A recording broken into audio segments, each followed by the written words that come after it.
একটি নিয়মের মাধ্যমে এই প্রত্যেকটা উচ্চারণ একেবারে পানির মতো সহজ হয়ে যাবে। আসসালামু আলাইকুম, আজকের ভিডিওতে সবাইকে স্বাগত। আজকে আমরা খুবই গুরুত্বপূর্ণ কয়েকটি উচ্চারণ নিয়ে কথা বলবো, যেই উচ্চারণগুলো আমাদের প্রায় 98% মানুষই ভুল করে থাকে, যার কারণে আমরা বিভিন্ন মহলে বিব্রতকর অবস্থায় পড়ে যাই। এটা সবার জন্য গুরুত্বপূর্ণ, সবার, ছোট থেকে একদম বৃদ্ধ পর্যন্ত সবার জন্য জরুরি উচ্চারণগুলো জানা।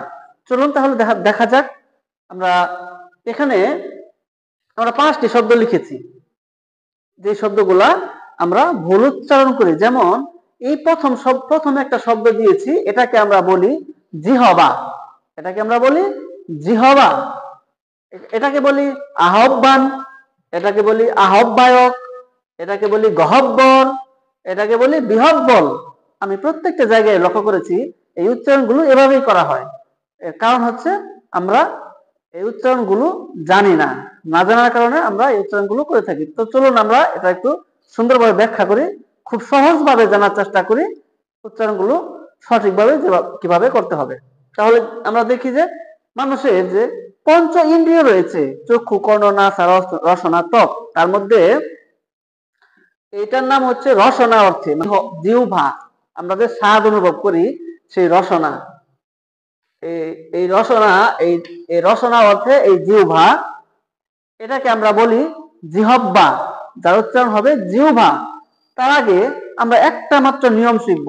এই একটি নিয়মের মাধ্যমে আমরা একবারে পানির মতো পরিষ্কার হয়ে যায়। আমরা যদি কোনো জায়গায় এই হ, এই ব যুক্ত অবস্থায় থাকে, সেক্ষেত্রে আমরা আবার বলছি, যদি কোনো জায়গায় এই হ এবং ব সংযুক্ত অবস্থায় থাকে, সেক্ষেত্রে এই হ এর জায়গায় আমরা লিখব রস্বউ বা উ, আর এই ব এর জায়গায় লিখব ভ।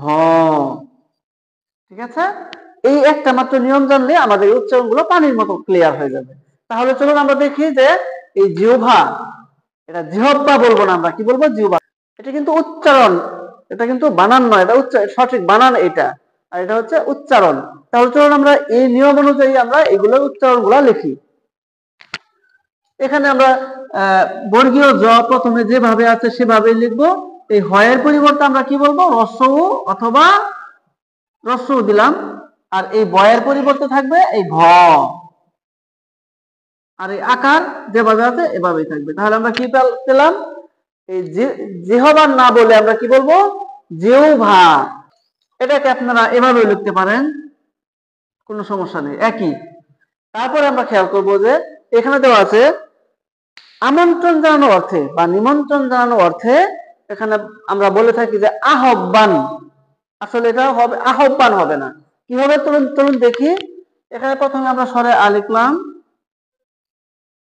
তারপরে এই হয়ের পরিবর্তে আমরা কি লিখবো? রস্বউ বা উ, আপনি যেটা দেন। পরে এই বয়ের পরিবর্তে হবে ভ, পরে আকার যেভাবে আছে সেভাবে, বাকিটা যা আছে তাই। আহ্বান, আমরা কি লিখবো? আহ্বান। এইভাবে লিখতে পারেন, ও দিয়েও লেখা যাবে, একই, কোনো সমস্যা নেই। তাহলে এটা কি? আমন্ত্রণকারী বা নিমন্ত্রণকারী অর্থে আমরা কি ব্যবহার করি? আমরা বলি যে আহ্বায়ক, কিন্তু এটা আহ্বায়ক হবে না। এটা কি হবে? স্বরে আর পরিবর্তে আমরা স্বরে আ যেভাবে আছে সেভাবেই থাকবে, তারপরে হয়ের পরিবর্তে রস্বউ, আর বয়ের পরিবর্তে হলো ভ, বাকি যা আছে তাই।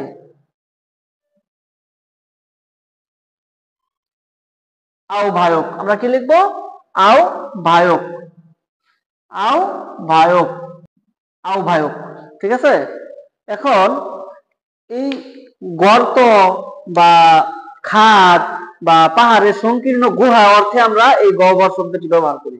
মানে পাহাড়ের সংকীর্ণ গুহা বা গর্ত বা খাদ অর্থে আমরা এই গহ্বর শব্দটি ব্যবহার করি, যেটা আমাদের সমাজে প্রচলিত হলো গহব্বর নামে। গহব্বর, এটা গহব্বর বলা যাবে না।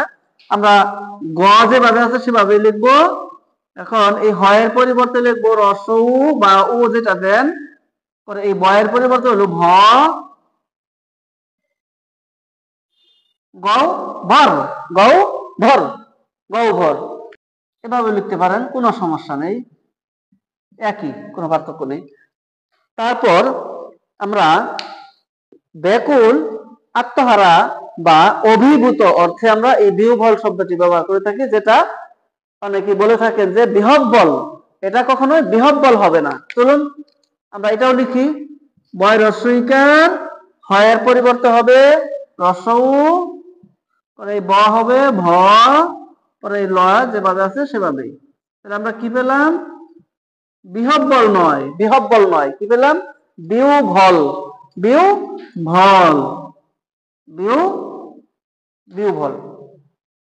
আশা করি এই বিষয়গুলা আপনাদের আর কখনোই ভুল হবে না, বা সঠিক, আমরা চেষ্টা করব সবাই সঠিকভাবে সঠিক শব্দ উচ্চারণ করার জন্য। যদি ভিডিওটি আপনাদের ভালো লেগে থাকে তাহলে আমার পেজটিকে লাইক, কমেন্ট এবং শেয়ার করবেন, এবং আমার একটি ইউটিউব চ্যানেল রয়েছে KHBangla.94, এই চ্যানেলটিকে সাবস্ক্রাইব করার জন্য সবাইকে অনুরোধ জানাচ্ছি। পরবর্তী ভিডিও দেখার আমন্ত্রণ জানিয়ে আজকের মতো এখানে বিদায় নিচ্ছি। আল্লাহ হাফেজ।